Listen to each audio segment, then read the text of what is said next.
All right, back for another beer review, and today I'll be reviewing yet another beer from the Xül Beer Company, and they're out of Knoxville, Tennessee, and this is their HYFR, the Citra plus Enigma variant. So they're calling this one a double IPA that comes in at 8.2% alcohol by volume. No IBUs listed. Time of review, this can is just under 6 weeks old. So Xül, I've reviewed one beer from them on the channel about a year ago. It was their Adidas, which stood for All Day I Dream About Simcoe. It was one of the best Simcoe 4 double IPAs I've ever had, period. And it was sent to me by a good friend of mine and fellow beer tuber, Tyler, over at South 10 Beer Reviews. And I'm thankful he sent me that beer because Xül got kind of put on my radar. And recently, we just got a drop of Xül beers here in the Western New York area, more specifically the Buffalo, New York area. I think like 4 or 5 of their beers showed up. So I picked up 2, this and a Czech-style dark lager. Kind of want to see what they do with a lager. And the reason I picked this one up is because Enigma hops, if you follow the channel, it's probably, if not my least favorite hop, bottom 3 for sure. It just has a weird kind of like funky, like trash garbage kind of feel to me when I have it in a beer. And I've had Enigma in hazy beers and New England IPAs from some of my favorite hop forward beer producing companies and breweries like Other Half and Hop Butcher, and I still didn't like it. So I'm curious to see, maybe Xül can win me over with Enigma. Maybe they can do that. Citra and Enigma, they're brewing it and double dry hopping it with both Citra and Enigma. And yeah, I want to see. There's got to be a beer out there where Enigma's in it and I like it at the very least. There has to be, right? Maybe not. I don't know. So I'm assuming this is going to be, your hazy, and it is. It's not super murky and turbid, but it has a nice gentle haze to it, I would say. I had this one upside down. I keep a lot of my beers upside down, especially, the crazy hazies and the fruited sours and whatnot, because usually a big cake sediment at the bottom appears, or, a lot of times it doesn't blend all that well when you pour it, you know what I mean? Especially the fruited sours. Anyway, yeah, on camera it's probably gonna look more dull. In person has this just hazy orange juice vibe to it. There are some chunks here that are at the bottom, almost looks like seeds from a fruit. Yeah, murky, turbid, can't see through it. About a half finger of an off-white, creamy looking head. We'll see if I can rustle up maybe.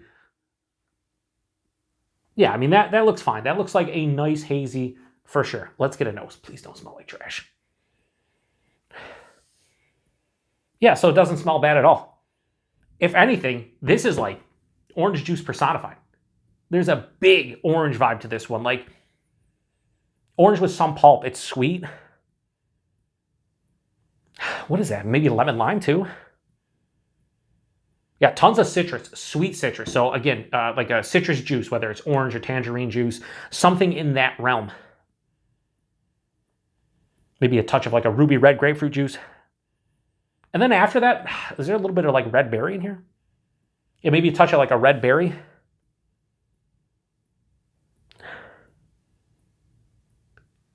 Maybe peach gummy rings. This has more of a sweet kind of confectionery nose, which is nice. Here's the problem.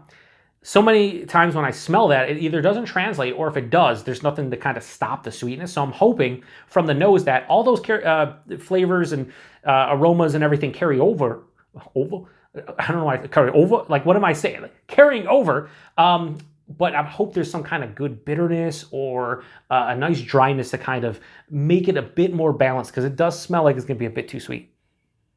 But I'll be honest with you, it smells good. Probably the best smelling Enigma beer I've ever had, so cheers, everybody.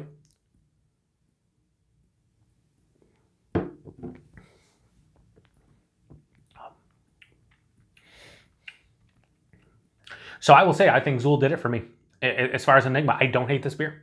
And that's a win in itself. Even if I don't love this beer, even if I don't like it to the point where I'm like going nuts over it, the fact that they have a double IPA brewed with Enigma hops, and I'm not sitting here and going, this is terrible, is a win in itself. Body's like higher side of medium, lower side of full, 8.2%, perfect. The mouthfeel has a mild to moderate carbonation, but it does have a nice smooth, almost creamy kind of feel to it on the palate. The taste, yeah. A lot of that candied citrus, candied peach, like a peach gummy ring. And it's made at the forefront. So we'd say like orange juice. There's a juicy vibe to it, but then also candied oranges, like those candied like orange slices or fruit slices. And then peach gummy rings. That's all at the forefront. Passes through. I get a little bit, like a touch of like a a red raspberry, and maybe a little bit of like a melon, like a cantaloupe or a honeydew, something like that.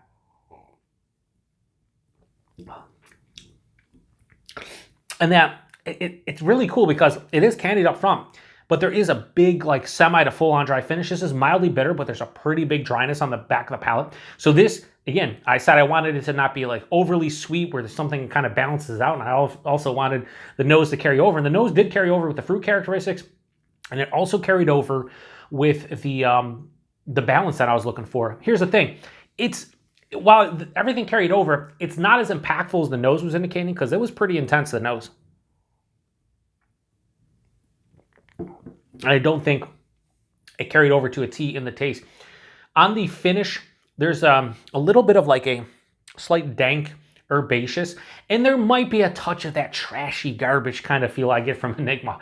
And when I say that, I don't mean like it's a trash hop or it's a garbage hop. What I'm saying is I actually get like a spoiled like garbage or trash. Like if you've ever smelled like let's say you accidentally put something in your trash, 3 or 4 days before you're going to take it out, and you open up, you're like, oh, that smells terrible. It's just, it's a skosh of that from Enigma can go a long way, especially if it's like the predominant note or predominant hop they're using. It's not here. It's just a little bit on the back end. It's stopping this from getting a really high score. I'll just tell you that right now. But it's not overbearing, which is very welcomed. Let me pour the rest in just to make sure. I'm sure there's going to be some goodies here. You know what? I didn't see that many goodies. So kudos to them for not having, but a couple fell in. We'll go one more sip and then I'll rate it. All right, so kudos to them for brewing a beer with Enigma that I don't hate. I actually enjoy this one to some degree. It's not amazing, but it's definitely the best Enigma beer that I've had. And now I won't be as afraid to pick up Enigma beers when I see them brewed. Again, I've had maybe like 4 or 5 over the past year, and just you get Enigma, and it's just like, ugh, for me, it's just like, I don't know. This is a question I would pose to everybody who watches the review. When it comes to Enigma hops, what do you think? What are your feelings on them? What's your experience been? I haven't seen it in a ton of different beers, but when I do see it, that's kind of what I get from it, and this time I didn't. So their HYFR, which is a double IPA, and this one's with Citra plus Enigma. I have no issues giving this beer right here.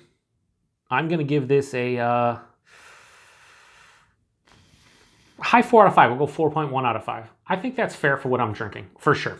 Price point availability, I paid $5.99 for that can. Now we got a drop from Xül here in Buffalo. I never thought I'd see Xül here, certainly not right now. Like Again, I thought we'd see, if we ever see Xül, be down the road, right? Not really. Less than a year since I reviewed that other one, it showed up here. Probably around the brewery or at the brewery, probably $18 to $20 a 4-pack, I'd imagine, for this. So paying an extra $1 for a can to try it out, I'm not mad at it. So if you are in Tennessee, though, let me know what you paid for this one, certainly if you're around Knoxville. Tyler, I think Tyler, I don't know if he reviewed this one, but I did see him checking it on tap.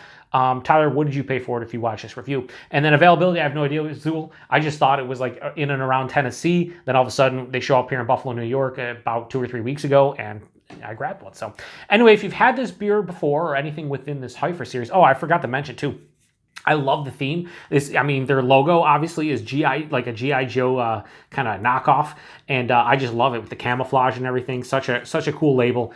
So kudos to them on the label as well. I might actually keep that can. That's how much I like that label. So anyway, if you've had this one before, post in the comment section. Appreciate everybody stopping by for another beer review here on the Beer Patrol. One of the more impressive things about this one too, 8.2%, a little warming in the chest, nothing on the palate. So kudos again to Xül for brewing a beer with Enigma that I actually enjoy to some degree. So shout out to them. Anyway, to the next one. Cheers.